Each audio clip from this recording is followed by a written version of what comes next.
Obrigado, Karina. Bom dia oficialmente, né, a todos e a todas. Bem-vindo aqui a mais um Axis às 10, né, que é o nosso encontro mensal, na última quinta-feira de cada mês, com raras exceções, última quinta-feira de cada mês, para trazermos, né, normalmente é uma hora de encontro, em que a gente traz, normalmente, temas que são pertinentes aí às nossas diversas aulas, né, diversas aulas, perdão, que são pertinentes aos nossos diversos temas de trabalho, né? Com diversas obras, escolas, obras sociais, hospitais, na área de gestão, na área de governança, né? De forma mais ampla, né? Para congregações diferentes. Então, cada mês a gente procura trazer um tema que normalmente é um tema emergente, né? Digamos assim. Meu nome é Sebastião, eu sou um dos diretores do Axis e estou hoje aqui fazendo essa mediação desse encontro. Para esse encontro de hoje, nós convidamos a Notum, que é uma empresa da área de segurança, né, consultoria em segurança para escolas, para obras socioeducacionais aqui de Belo Horizonte, que é parceira nossa, para falar, convidamos o Marcelo e o Cláudio, exatamente para falarem sobre essa questão de segurança no último mês aí, não só no último mês teve um pico, né? Mas essa questão de segurança não só em escolas, mas em obras socioeducacionais, socioassistenciais de modo geral, né? Infelizmente, é uma emergência aí que está surgindo, ou seja, essa questão da segurança está se tornando cada vez mais relevante e preocupante, né? E realmente, se antes essas instituições isso não era uma grande preocupação, digamos assim, agora está sendo e, infelizmente, para o futuro, talvez essa preocupação continue se mantendo, se não aumentando. Então, por isso, aqui o Cláudio e o Marcelo da Notum, eles são especialistas, eles vão se apresentar aqui um pouco, rapidamente, né, o currículo deles, mas são pessoas realmente da área de segurança que têm uma experiência grande aí em segurança de escolas, de eventos e assim por diante. Então, são pessoas que a gente pode e deve ouvir com atenção. Passo a palavra, então, para o Cláudio e para o Marcelo. Sejam bem-vindos. Obrigado, viu, por estarem aqui conosco nesse evento. Bom dia, muito obrigado, Sebastião. Obrigado a todo mundo que está presente. A gente agradece a confiança. Esperamos que o dia de hoje seja proveitoso com essa nossa breve fala. Marcelo? Marcelo está meio tímido, ele vai falar depois. Só lembrando um pouquinho, desculpa, quem participa do evento aqui a primeira vez, esse evento, assim, o formato dele, o Cláudio e o Marcelo vão falar por cerca de 40 minutos, e depois os últimos 20 minutos são voltados para respostas, né, a perguntas que forem feitas. Aí a gente ou abre o microfone ou vocês podem fazer pergunta pelo chat, tá? Então, nos últimos 20 minutos, o Marcelo e o Cláudio vão responder essas perguntas. Vai lá, Cláudio, pois não. Vou compartilhar a tela aqui.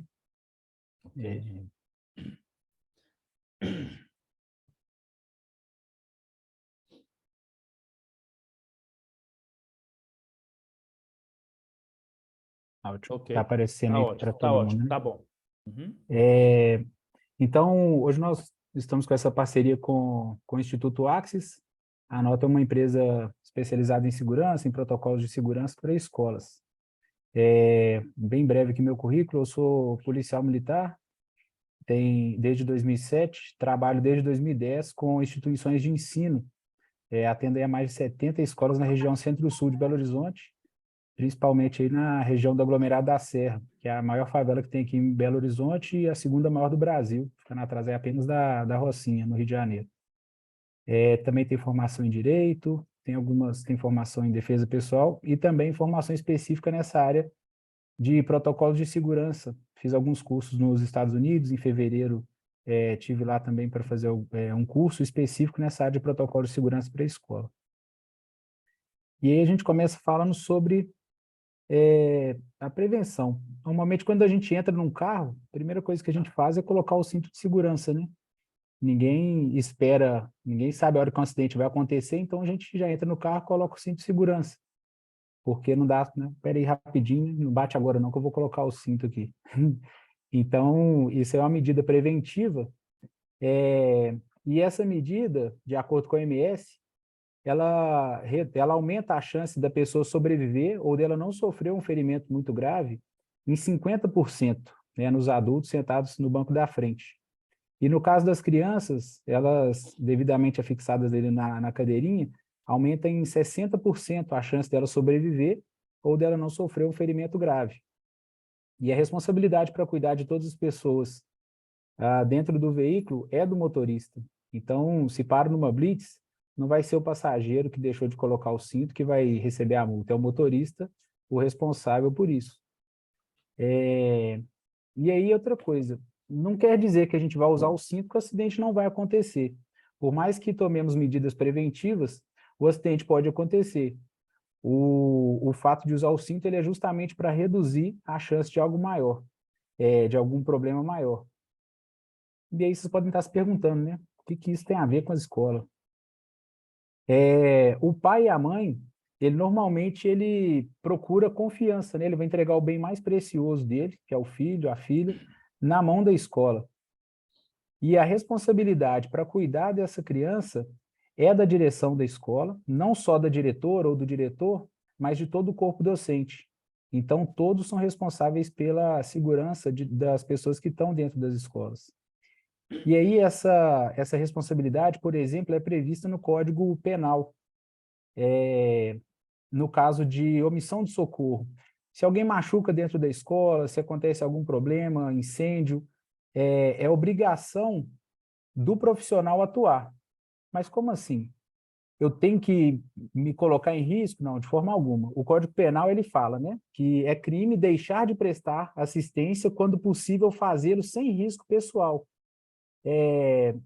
E aí, esse sem risco pessoal significa o seguinte: a escola está pegando fogo, por exemplo.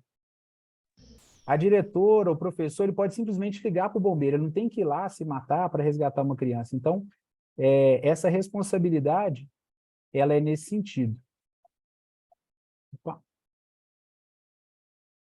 E aí, por que a gente fala disso? De acordo com a Pesquisa Nacional de Saúde Escolar, a mais recente, foi publicada em 2022, casos de espancamento e agressão envolvendo escolas, né, ou dentro das escolas, ou nas proximidades, mas sempre envolvendo ou a instituição ou alguém da escola, esses casos de agressão e espancamento, foi uma em cada 3 escolas tiveram ocorrências dessa natureza. Os casos de roubos, 2 em cada 3 escolas tiveram problemas dessa natureza. Tiros e tiroteios, também 1 em cada 3 escolas. E aí vocês podem estar se perguntando também, né? Nossa, mas esses dados são do Brasil, que o país está muito violento. Infelizmente, esses dados são só de Belo Horizonte, que é uma cidade conhecida por ser tranquila, pacata, mas o que os dados mostram, né, as pesquisas oficiais mostram, não é isso. E, além disso, tem a cifra negra. A cifra negra nada mais é do que os casos que não são relatados, né, que não chegam ao conhecimento das autoridades e não fazem parte aí desse compilado. Então, esse número poderia ser ainda maior. E aí, será que isso é fake news? Será que é mentira? Que a gente tem uma notícia, né? Gás lacrimogêneo atinge estudantes no Colégio Tiradentes, em Belo Horizonte. Para quem não é de BH, o Colégio Tiradentes ele é um colégio pertencente à Polícia Militar de Minas Gerais. Então, vários funcionários, vários professores são policiais. Nesse caso específico, estava ocorrendo um treinamento da Polícia Militar em um outro ambiente, e aí a nuvem de gás lacrimogêneo ela foi levada para dentro da escola, pelo vento. E aí mais de 30 crianças foram hospitalizadas. Como não havia nenhum protocolo de emergência, eles correram para o meio da rua, crianças quase foram atropeladas, e aí o atendimento foi bastante precário. Isso aí aconteceu no dia 9 de agosto do ano passado. Uma outra questão também fora da escola, mas que impactou o funcionamento da instituição de ensino, foi um homem levou um tiro na perna, numa cidade aqui próximo de BH, em Lagoa Santa, e ele se refugiou dentro da escola. Ou seja, um problema que aconteceu na rua teve reflexo dentro da escola. E isso aconteceu dia 1º de março desse ano. uma outra ocorrência que teve, né, alunos foram atendidos depois que um lote vago pegou fogo próximo à escola. Então, mais uma vez, questões externas impactando dentro da escola. E essa ocorrência foi sexta-feira passada, dia 19 de maio desse ano. Além da segurança física dos alunos, existe também a responsabilidade da escola pela segurança jurídica. E isso aí reflete, né, indenizações. Na pior das hipóteses, aí, a escola vai ter que indenizar o aluno, a família do aluno. Um caso que aconteceu aqui em Minas Gerais, uma criança brincando na piscina de bolinhas, ela caiu, se machucou e quebrou, teve um problema no fêmur, ela teve um problema na perna. E aí, a escola foi condenada ao pagamento de R$ 25 mil de indenização para a família desse jovem. Um outro caso que aconteceu em Brasília, 2 alunos brigando, um jogou uma lapiseira no olho do outro, e aí o aluno furou o olho. Ligaram para os pais buscaram o jovem, levaram para o hospital, e aí, no final das contas, ele perdeu a visão do olho que foi atingido. E a escola ela foi condenada a pagar um pouco mais de R$ 36 mil de indenização para a família desse aluno. O que esses 2 casos têm em comum? A indenização não foi gerada pela lesão, ela foi gerada pela falta de assistência médica adequada. Então, o que a escola deveria ter feito não era ligar para os pais e pedir para buscar o menino na escola e levar para o hospital. Não. Caso de emergência, a escola ela é obrigada a agir e a prestar o socorro adequado. Ou chama os bombeiros, ou leva imediatamente para o médico. Caso contrário, pode chegar nesse nível, como foram esses 2 casos reais que a gente mostrou. E isso, esse tipo de ocorrência, esse tipo de mídia negativa, ela pode causar um dano irreversível à imagem do colégio. E nem precisa ser verdade. O caso do Colégio Base, por exemplo, em São Paulo, nos anos 90, teve uma denúncia de estupro na escola, e aí a mídia já soltou aquilo como se fosse verdade, e a escola, no final das contas, ela acabou. E aí, levando a essa investigação mais adiante, né, constataram que nada daquilo tinha acontecido no interior da escola. Na verdade, um dos familiares de uma das supostas vítimas, né, é quem estava, de fato, cometendo os atos de violência sexual contra o jovem, e o outro nem sequer tinha sido abusado. Então, só que aí a mídia também não divulgou com aquele empenho todo, né, que se tratava de uma fake news, de mentira, e aí a escola que teve o prejuízo na imagem. Então, causa um dano aí irreversível. No caso de uma emergência, e a gente pergunta para as escolas, né, e para as obras sociais, socioeducacionais, serve também para as igrejas, serve, na verdade, para qualquer lugar que tenha aglomeração de pessoas. No caso de uma emergência, a estrutura ela é adequada? Os pais, no caso aí das escolas e das obras socioeducativas, os pais sabem como agir? Aconteceu um incêndio, todo mundo corre para a porta da escola, espera em casa, existe uma comunicação ali entre a escola e os pais ou não? Os alunos, eles sabem o que fazer? Existe alguma orientação nesse sentido? E os funcionários, eles são treinados? O pessoal recebe treinamento para poder enfrentar esse tipo de emergência? Por que a gente pergunta isso? Porque a instituição ela deve se preocupar tanto com a prevenção quanto com a proteção e mitigação quando ocorre o problema. Então, a prevenção é uma ação antecipada e a proteção uma ação que a escola deve tomar quando o problema existe. As ações preventivas, e aí que a gente sugere, né, para as escolas e que deveriam as instituições ficarem atentas, por exemplo, em relação à segurança física, a localização da escola, né, da instituição socioeducacional. O que existe de facilitadores e de fatores de risco nas imediações da escola? Existe um hospital próximo que pode ajudar, um quartel do Corpo de Bombeiros, um quartel da Polícia Militar? Ou existe uma obra, né, muito grande nas proximidades que pode gerar algum risco, uma penitenciária, enfim, qualquer coisa que possa ajudar ou prejudicar a escola. Um outro fator, o controle de acesso. Quem tem acesso as dependências da instituição. Qualquer pessoa entra, tem um crachá, tem um cadastro, como que funcionam os prestadores de serviço. Por se tratar de crianças, né, às vezes até bebês e pessoas muito que não conseguem cuidar de si próprias, o controle de acesso ele é uma questão bastante relevante, né, para ninguém ser sequestrado, por exemplo. Algumas instituições colocam câmeras de segurança e a pessoa vê a câmera lá e fala assim, nossa, estou seguro. Mas e aí, esse monitoramento, ele existe de fato ou ele só fica ali de enfeite e depois para ver o que aconteceu, para buscar aquelas imagens, né? Então, existe a câmera e fica um funcionário observando ali em tempo real as entradas da escola, os pontos de maior vulnerabilidade, maior risco, por exemplo, tesouraria, secretaria, diretoria, né? Tem alguém ali, de fato, observando aquilo para informar em tempo real no caso de algum risco? As questões de iluminação. A escola deve ficar atenta para ver, para conferir, né, se existe alguma área escura, principalmente à noite, onde alguém pode se ocultar, né, usar aquele ponto escuro ali para poder pular um muro, para acessar a escola de alguma forma, ou provocar mal alguém nas imediações da escola. As cercas e os muros, elas têm manutenção adequada, não têm? No caso, existem árvores próximas que dê para usar como escada, por exemplo, para transpor o muro. Às vezes o muro é alto, mas tem uma árvore, né, tão pertinho ali que dá para acessar, usar de escada. Então, é um fator também que a escola tem que ficar atenta.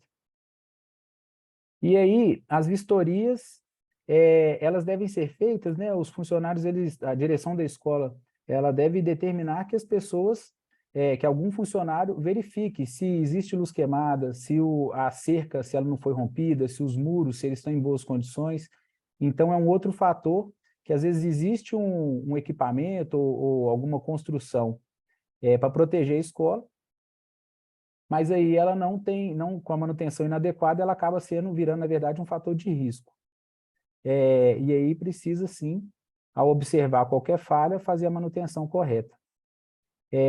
Uma outra questão, e aí passamos, então, da parte estrutural para a parte do pessoal da escola. E aí é importante a conscientização de todo mundo, a comunidade escolar por inteiro. Então, os pais, eles devem estar conscientizados do papel deles em relação à segurança da escola, os funcionários devem estar conscientes do papel deles na segurança da escola, então, envolver todo mundo nos treinamentos, todos saberem, né, que aquilo ali não é uma exigência vazia da escola, da direção, mas sim uma ação para proteger a todos. É importantíssimo palestras sobre a segurança, então palestras informativas, atualizando, por exemplo, né, dos casos mais recentes, das práticas, das melhores práticas em relação aos assuntos que estiverem relacionados à escola. Então, aconteceu, né, uma análise de caso prático, então aconteceu alguma situação na instituição, leva aquele caso, analisa, procura alguém que saiba como resolver, como prevenir aquilo, e aí faz essa palestra informativa para todo mundo ter essa consciência, né, de como atuar. Uma outra questão também, todos devem estar cientes que existe na escola um plano de evacuação, né? Se não houver na instituição um plano de evacuação, esse plano deve ser feito. Então, no caso de até mesmo na casa de uma paróquia ou de uma casa onde as irmãs moram, se existe esse plano de evacuação ou não, começou a pegar fogo aqui, para onde que a gente corre? Choveu muito, inundou, para onde que a gente vai? Né? Quem cuida de quem? Vai sair cada um por si? Todo mundo? Não. Como que isso funciona? Então, isso deve ser uma preocupação e deve passar pela conscientização. Todos devem estar conscientes do que fazer numa situação dessa. Uma outra situação são as parcerias, né? Principalmente para os colégios, para as obras, a comunidade que cerca a instituição. Existe um diálogo? Essas pessoas que estão nas imediações, elas participam? Então, por exemplo, tem um comércio em frente, tem um prédio que fica lá com o porteiro 24 horas, conversar com essas pessoas para ter como forma de criar, inclusive, um pertencimento, né, da comunidade, abraçar a instituição, principalmente as socioassistenciais, que existem, cuidam de crianças, às vezes cuidam de idosos, então ter essa parceria, esse diálogo com a comunidade que cerca a instituição. Também a parceria com as instituições públicas, né? No caso aqui, um exemplo aqui da Polícia Militar, que tem o PROERD, ele é um programa dos Estados Unidos, e aí o Brasil tem a chancela desse programa, vários estados contam com esse serviço. Então, assim, quem cuida, né, de crianças, uma sugestão seria procurar esse contato com a Polícia Militar, procurar o PROERD, tem a patrulha escolar também, que é um serviço diferenciado, com policiais militares preparados para conversar com as crianças, preparados para conversar com os professores. Então, é uma forma de aproximar a polícia da comunidade também. A segurança digital, que é bastante importante, né, nos dias atuais, e aí ela entra de duas formas. A segurança dos dados, toda instituição que colhe dados pessoais, ela é obrigada pela Lei Geral de Proteção de Dados a cuidar desses dados. Então, existe uma série de requisitos que devem ser obedecidos, existe uma série de procedimentos que devem ser obedecidos para a escola não se ver obrigada a indenizar por uma falha, né? E a outra questão também é a segurança do jovem. Hoje em dia, raríssimos são os pais que sabem o que o jovem o filho está mexendo na internet, né? Com quem que ele está conversando. Esses ataques que ocorreram nos últimos meses, né? No início desse ano, ele foi muito provocado por conta desses contatos na internet. Então, células nazistas, células terroristas espalhadas pelo mundo inteiro, elas entram nos jogos que as crianças normalmente utilizam hoje. Dentro desses jogos existem os chats, e aí por lá eles acabam aliciando essas crianças, acabam aliciando esses jovens, e aí começa como se fosse uma brincadeira. Vamos ver quem mata mais, vamos ver quem explode mais, vamos ver quem faz um terrorismo maior. Então eles acabam passando ali por uma lavagem cerebral que os fazem, né, cometer esses atos aí horríveis que a gente viu nos últimos meses. Não adianta estar consciente se a pessoa não tiver treinada. Então, é hora de colocar em prática, e aí é necessário um treinamento. Então, especificamente aí para os funcionários, né, e para todos os colaboradores, voluntários, né, treinamentos de primeiros socorros. É muito comum hoje alguém engasgar, torce o joelho, machuca. Então, esses primeiros socorros, o básico, ele é obrigatório para todo mundo hoje que trabalha com jovens, trabalha com as escolas. A questão de brigada de incêndio é também bastante importante, o treinamento, porque aí tem lá na instituição o extintor de incêndio, mas aí a irmã, por exemplo, nunca pegou aquele extintor de incêndio, não sabe o peso dele.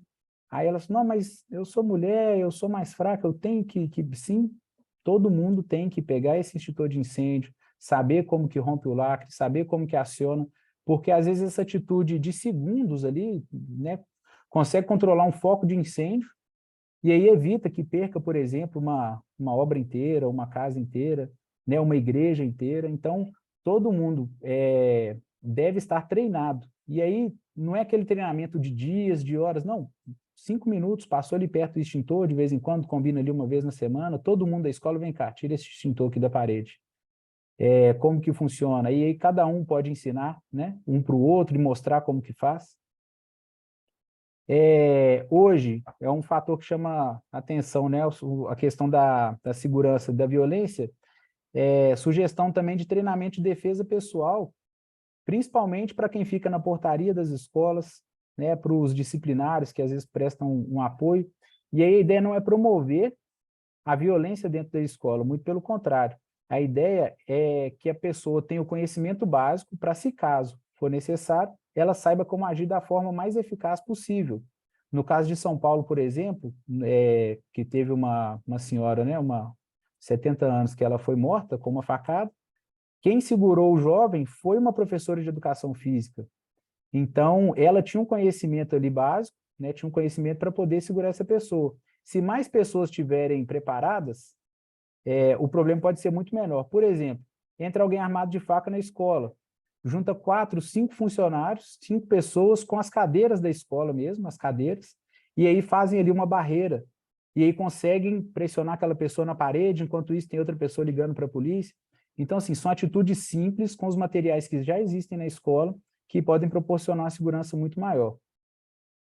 E o principal treinamento de todos, que deveria ser obrigatório, na minha opinião, no Brasil, é o treinamento de gerenciamento de crise.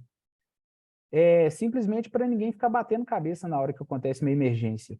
Com cada pessoa tendo o papel pré-determinado, quando acontece uma situação de emergência, cada um já sabe o que vai fazer. Então, a diretora, por exemplo, não vai ficar preocupada se a professora está correndo, se ela está segurando, né, está cuidando dos alunos, se ela está tentando trancar uma porta, o que, que essa pessoa está fazendo.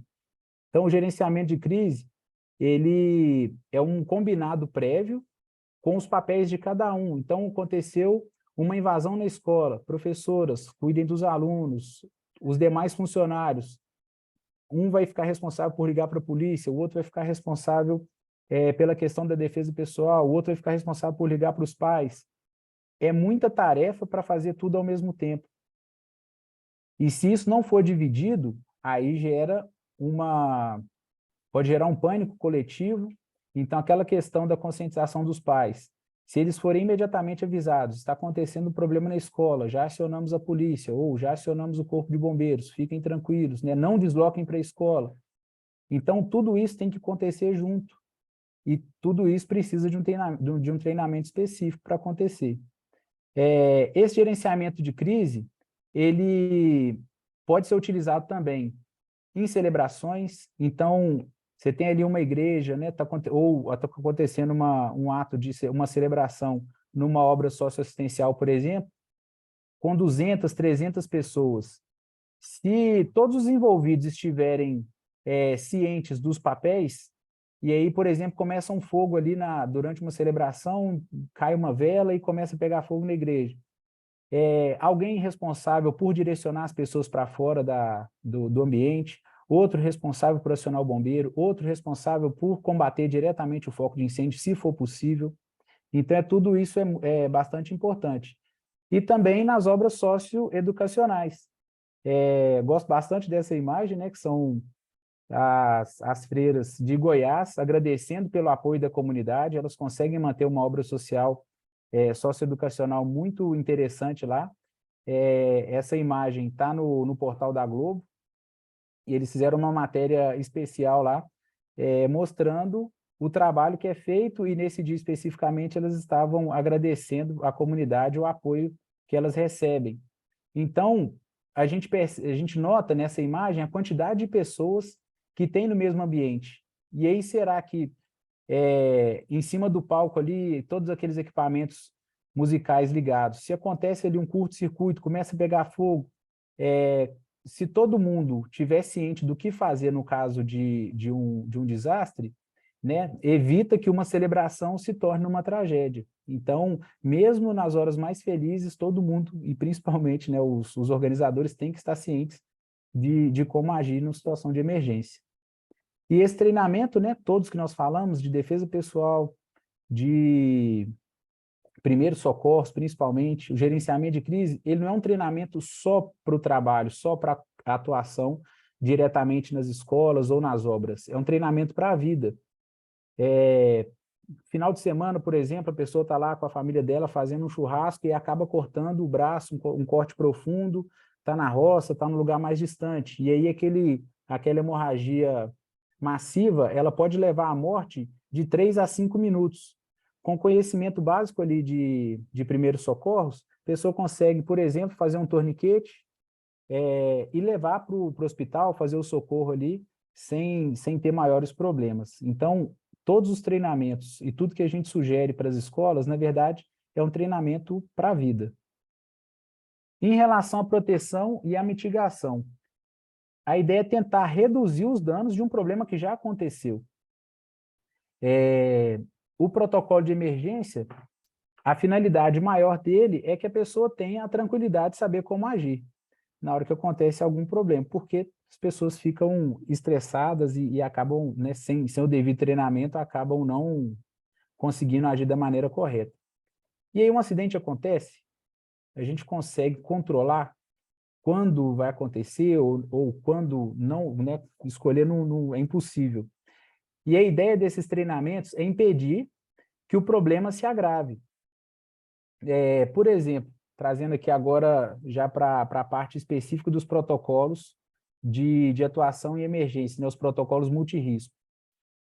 Uma escola, o menino está jogando bola, torceu o joelho, e ele quebrou o joelho, vai ter que ser levado para o hospital. A escola liga para o 193, chama o bombeiro chega lá com aquela maca gigante, e aí o bombeiro chega na hora do recreio. A escola não tem um protocolo adequado, e quando o bombeiro chega, depara com um corredor completamente lotado, vários alunos, né, curiosos, criançada curiosa, querendo mexer nos equipamentos do bombeiro, querendo ver o que é aquela maca, o que é essa bolsa que você está carregando. Impossível prestar o socorro adequado. Com o protocolo de aguardar, por exemplo, a escola consegue acionar todas as pessoas, ou com uma sirene, ou por um sistema de som geral na escola, e falar, ó, foi acionado o protocolo de aguardar, libere os corredores e as passagens para movimentação dos bombeiros. E aí, como já vai estar todo mundo conscientizado de que esse protocolo de aguardar significa um problema pequeno acontecendo dentro da escola, todo mundo vai para as salas, vai para a cantina, vai para a biblioteca, os corredores eles serão liberados, e aí o bombeiro vai encontrar uma passagem completamente livre para poder acessar a criança.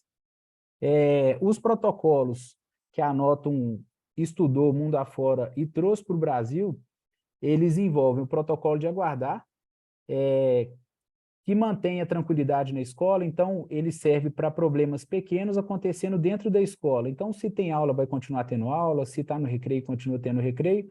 A única regra é libere os corredores e as passagens. Fora isso, não vai ter nenhum outro impacto na escola. E assim que o problema for resolvido, a escola dá um outro sinal, fala, o protocolo foi desativado, atividades normais sem nenhum problema. O protocolo de entrar, ele é utilizado quando algo de ruim, alguma emergência está acontecendo do lado de fora da escola. E aí a ação é trancar as portas, ninguém entra, ninguém sai. Então, por exemplo, uma manifestação na porta do colégio, uma manifestação de política ou qualquer que seja que não tem relação com a escola. E aí, próximo do horário da saída, a diretoria vai lá, tranca os portões, ninguém entra, ninguém sai, alguém entra em contato com os pais. Seu filho vai ficar um pouco mais hoje, está tendo uma manifestação na porta da escola, risco de ter uma rixa, de ter alguma briga generalizada, nós mantivemos as crianças aqui dentro. O protocolo de trancar seria o lockdown, né? Que se fala muito hoje em dia.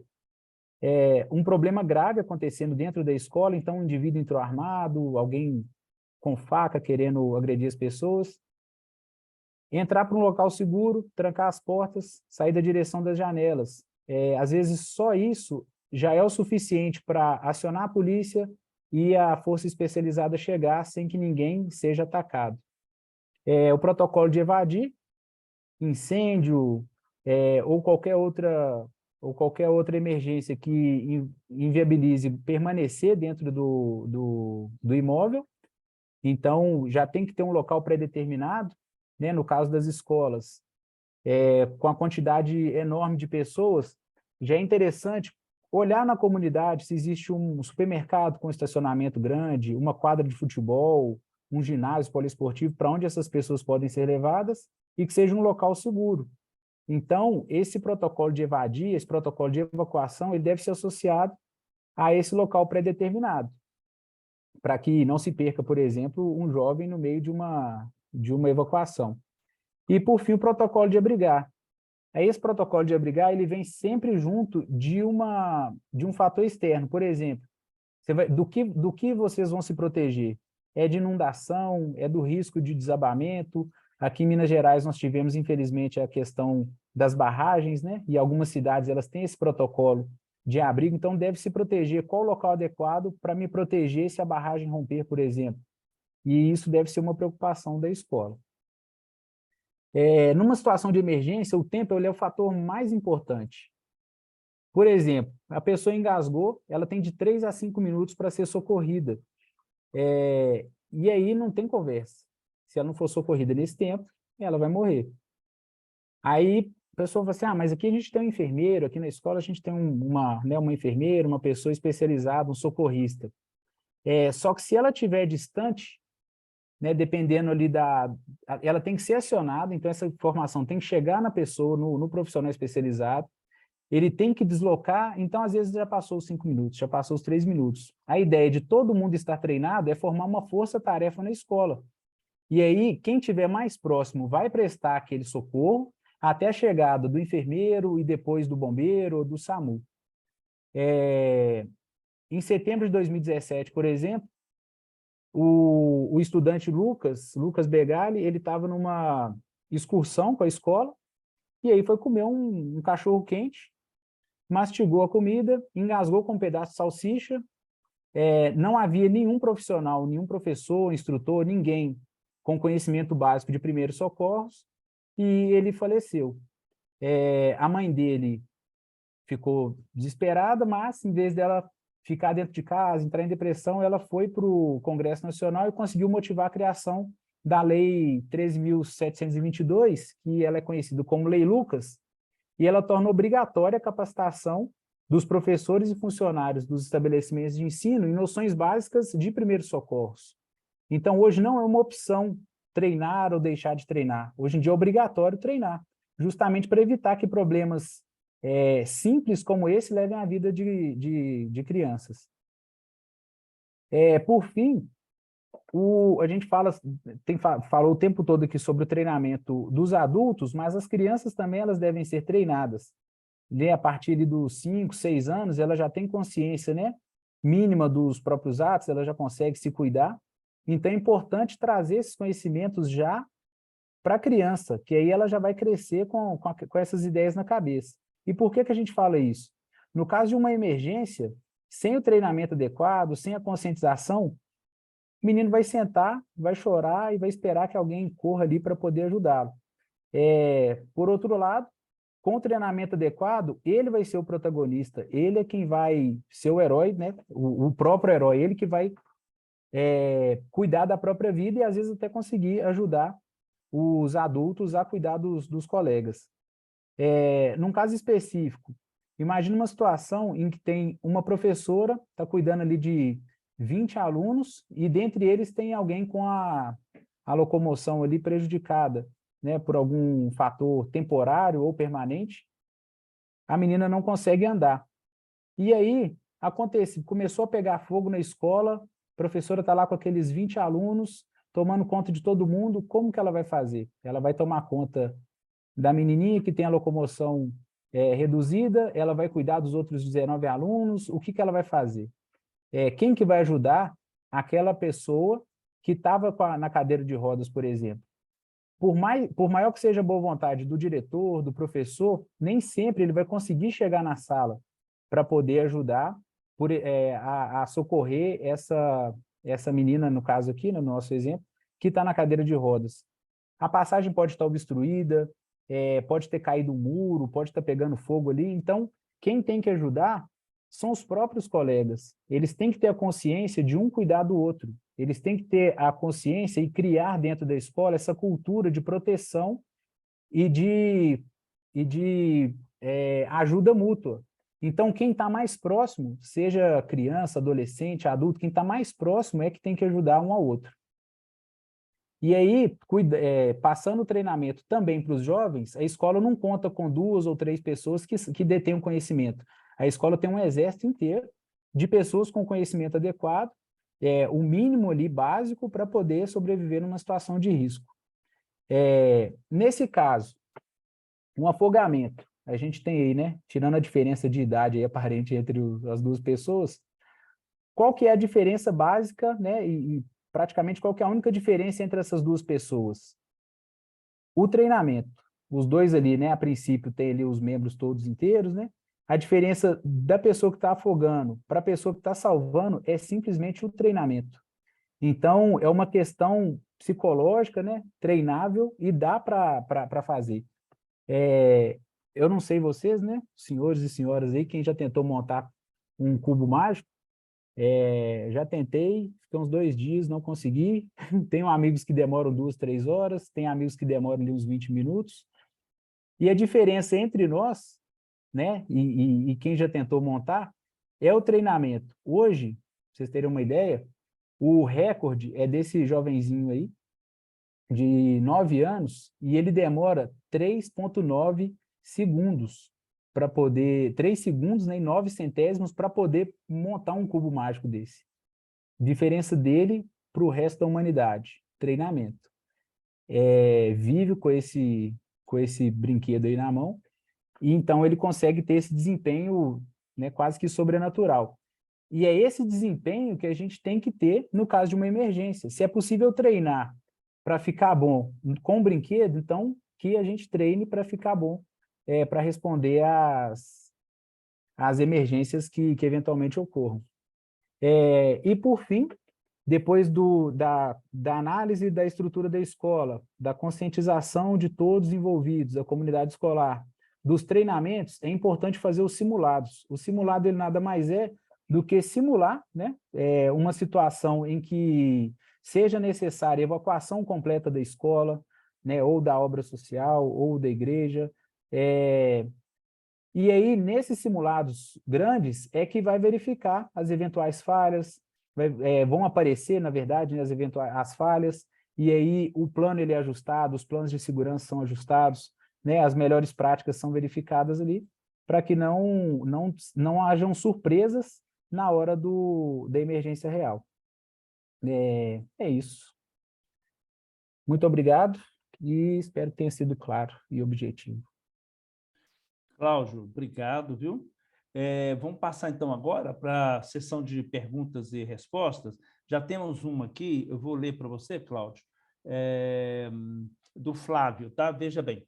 Em caso de a escola ter segurança armada guardando a portaria, convém que o segurança faça a intervenção com arma de fogo se houver a tentativa de invasão de pessoa armada, podendo gerar uma troca de tiros no local e resultar em óbitos por bala perdida, ou recomenda-se que a figura armada sirva apenas para intimidar quem tem a intenção de invadir a escola? Como devo orientar o meu vigia armado?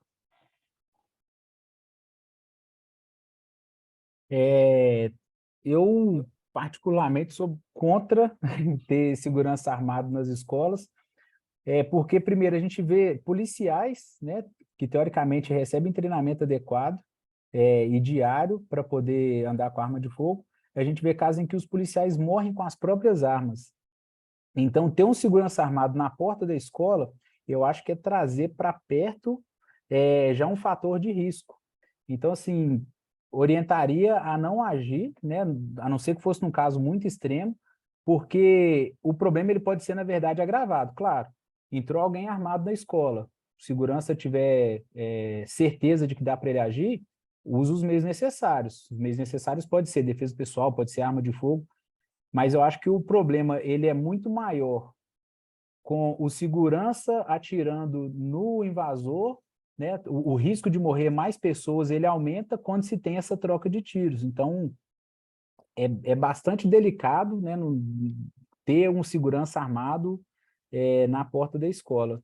Pensaria assim, né, um pouco melhor. Eu, como policial militar e por atender tantas escolas, não acho que seja a melhor estratégia ter a segurança armada, mas isso daria para a gente fazer outro encontro aí de 1 hora, porque é um debate profundo, é difícil responder assim de pronto, sabe?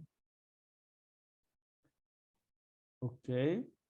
Uma outra aqui pergunta, da Ana Dias: como uma escola pode se preparar para o gerenciamento de crises, plano de evacuação, etc. Convém buscar treinamento com pessoas especializadas para os funcionários? Sim, com certeza essa é a melhor atitude que a escola pode tomar, porque só com treinamento adequado é que a pessoa, né, os funcionários saberão como agir. Então, convém sim buscar uma ajuda especializada, porque a diferença entre a pessoa, né, que vai ficar ali como vítima, a pessoa que vai atuar é justamente o treinamento, né? E o treinamento constante. Várias escolas, várias instituições que a gente atende, perguntamos, né, quem tem aqui o treinamento, por exemplo, de primeiros socorros? E a pessoa levanta a mão. Quantas vezes já colocou o torniquete na pessoa, fora do treinamento? Aí sempre a resposta é nunca, né? Ah, você tem um treinamento aqui de brigada de incêndio? Tenho. Quantas vezes você já desenrolou a mangueira de incêndio aqui da escola? Nunca. Então, uma coisa é fazer o treinamento para cumprir a lei e cumprir aquele requisito. Outra coisa é fazer o treinamento para realmente usar se for necessário. Então, a sugestão é contrate a um profissional, mas principalmente incentive a todos da escola a manter esse treinamento diário. E não é aquele, né, praticamente diário, né, semanalmente ali no mínimo. E não é um treinamento de 2, 3 horas, como eu falei. É um treinamento ali de 5 minutos. Pega o extintor de incêndio, tira, rompe o lacre, confere ali e pronto. Pega a mangueira de incêndio, tira ela dali, né, como que funciona. Às vezes a pessoa não sabe o peso que tem a torneira do incêndio. Então, assim, um sábado, um final de semana, um dia letivo que não tem aula, né? Quando os professores, por exemplo, estiverem na escola sem aula, vamos abrir essa torneira aqui, vamos ver primeiro se ela está funcionando. Teve caso a gente chegar que a bomba de incêndio não estava funcionando, o alarme de incêndio desligado, a bomba que bombeia a água, né, para o sistema de irrigação da escola, na hora do teste ela falhou. E se não fosse um teste? Então, a sugestão é essa, contratar, mas treinar muito e sempre. O Cláudio, só complementando até baseado numa experiência pessoal, aqui no Brasil a gente tem um problema muito sério, né, com relação à segurança, com relação ao planejamento, e isso que o Cláudio falou agora é fundamental, não é? Ou seja, exercer aquilo que se aprendeu, praticar aquilo que se aprendeu. Eu morei na Inglaterra durante alguns anos, e lá, isso tem 40 anos, mas é norma o treinamento de evacuação de prédio. Então, eu morava num prédio alto, não lembro mais se era uma vez por ano ou 2 vezes por ano, tinha uma simulação de incêndio com pessoas nas escadas, com cronômetro, marcando quanto tempo a gente ia gastar para chegar embaixo pela escada, por exemplo, aquela escada de incêndio, né? Aquela escada interna do prédio.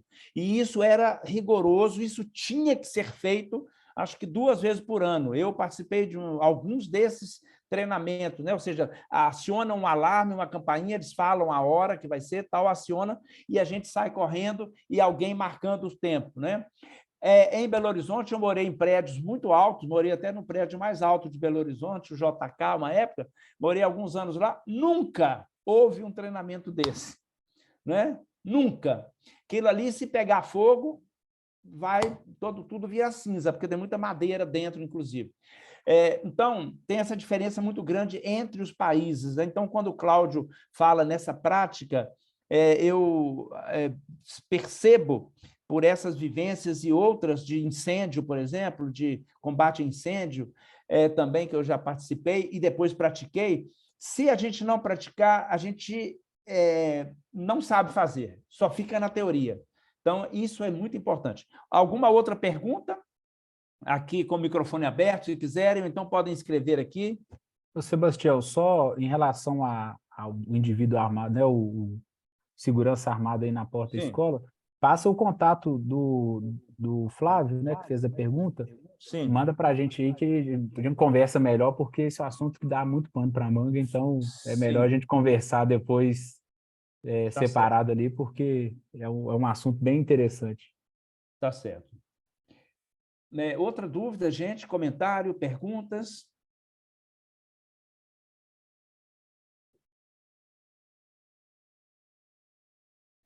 Ô, Cláudio, eu tenho uma outra mesmo, né, para você e para o Marcelo. Assim, o que vocês considerariam que seria mais eficaz, né, digamos assim, enquanto as outras pessoas pensam em outras perguntas, para que essas práticas realmente, para que a questão da segurança, que é muito mais ampla, né, dentro da sua palestra, é muito mais ampla do que, por exemplo, uma arma, do que ter uma portaria com catraca, é muito mais ampla, né?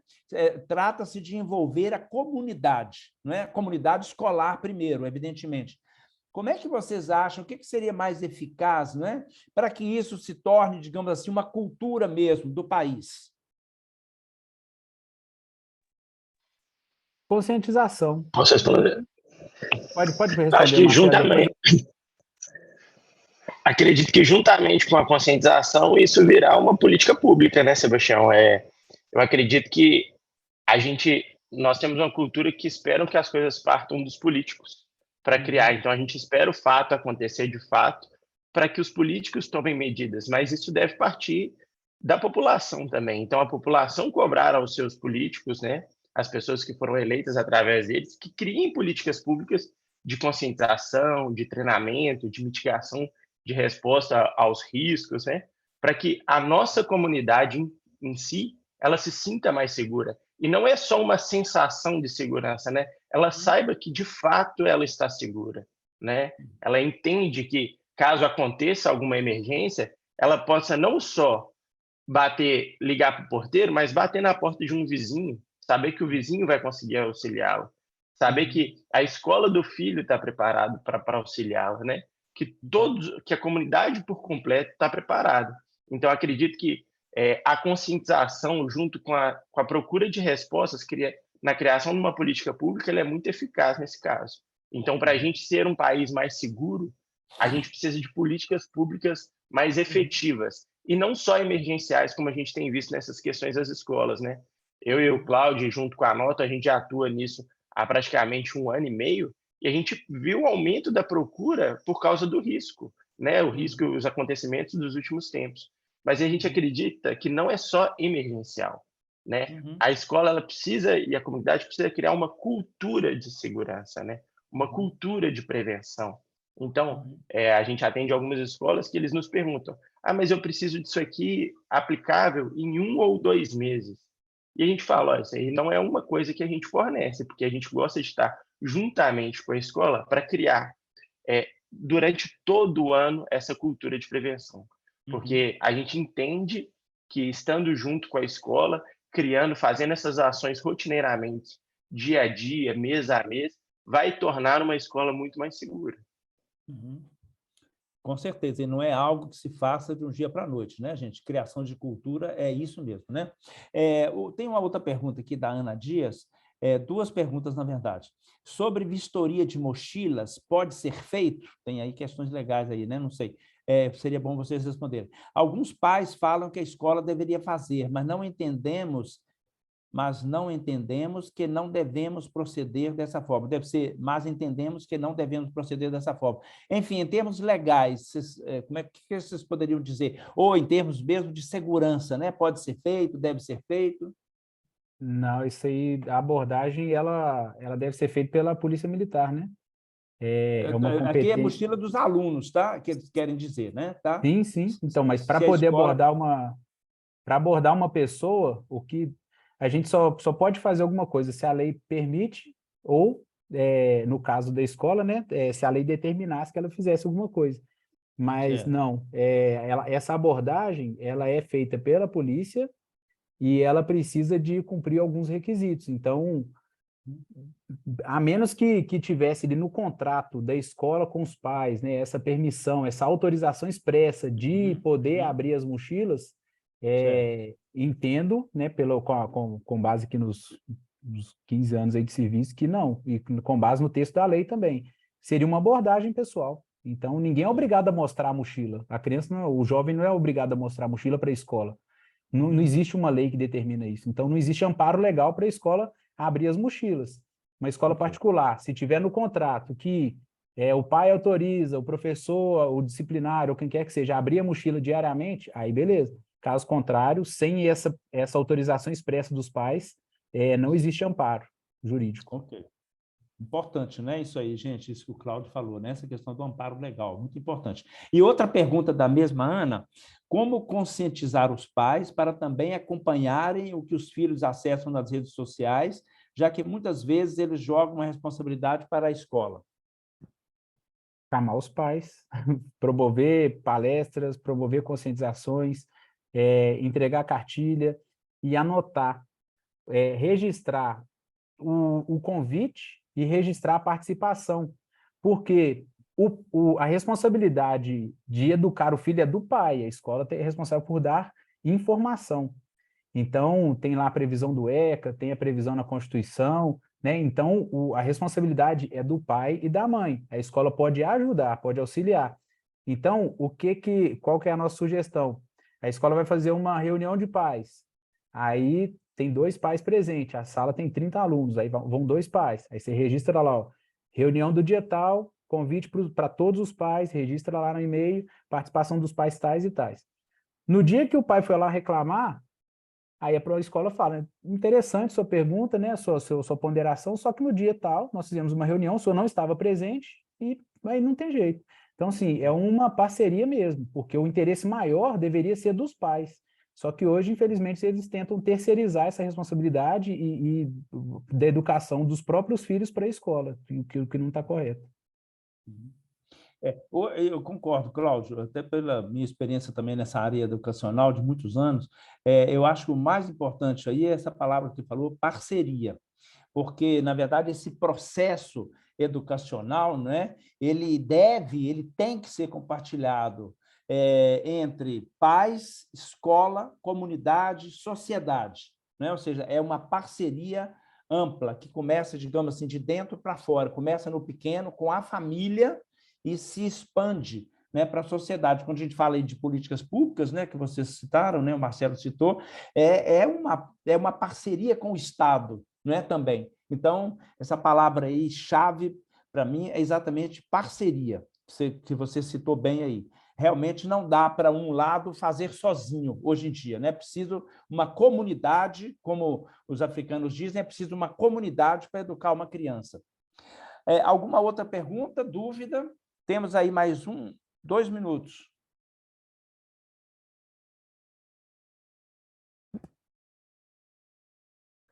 Enquanto alguém pensa, vou fazer uma. O Cláudio ou Marcelo, né? O mapeamento de riscos, né? Eu trabalho assim com essa área também num âmbito maior de governança, mas a gente sabe que, de modo geral, também no Brasil isso é muito comum, mas trazendo isso para as escolas, para obras sociais, não há uma grande preocupação com riscos, né? Nós não temos uma cultura de mapear riscos, de identificar riscos, de classificar riscos. Quão importante isso é para uma escola hoje, considerando essa questão da segurança especificamente? Extremamente importante. Na verdade, eu diria que é vital para a escola esse gerenciamento de risco, porque algumas instituições que nós visitamos, a escola não sabia que ela ficava a 400 metros do posto da polícia. Então, não sabia, às vezes, que estava sujeita a um deslizamento de terra. Então, assim, é o mais importante, porque sem saber o que te cerca, sem saber a quais riscos a escola está exposta, como que ela vai se proteger?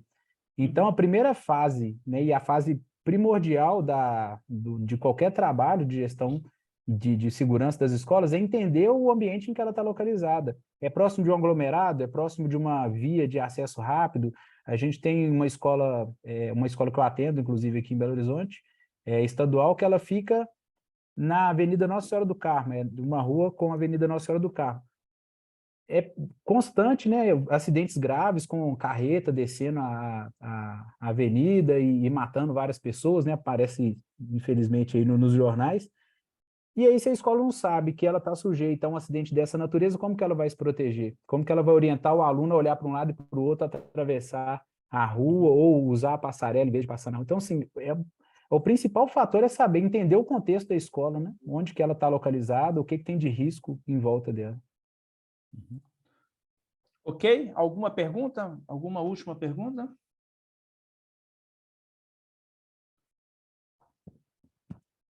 Não? Ok. Nosso tempo, então, nós cumprimos aí no tempo previsto. Quero agradecer a presença de todos, né, de todas, a equipe do Axis aqui presente, que ajudou no evento, né, para o evento acontecer. Agradecer muito aí ao Cláudio, ao Marcelo, da Notum, e qualquer dúvida, né, posterior, quaisquer questionamentos, informações, podem entrar em contato conosco, nós encaminharemos vocês, eventualmente, né, dependendo da natureza da pergunta, da dúvida, para a própria Notum, né, para que a Notum possa entrar em contato com vocês. Muito obrigado, então. Lembrando que o próximo Axis às 10, no mês de junho, então, da última quinta-feira, será na área de gestão hospitalar, tá? As congregações aí, as instituições que têm hospitais, vai ser um Axis às 10 também muito importante, muito relevante para quem lida com hospitais. Muito obrigado a todos, boa tarde, né? Bom final de dia e boa tarde, bom almoço para todos e até um próximo encontro. Cláudio, Marcelo, muito obrigado. Obrigado, Sebastião. Muito obrigado, Sebastião. Obrigado a todos. E foi uma honra estar aqui, né, com um público tão selecionado. Obrigado a todos, até mais ver. Muito Fiquem obrigado. com Deus.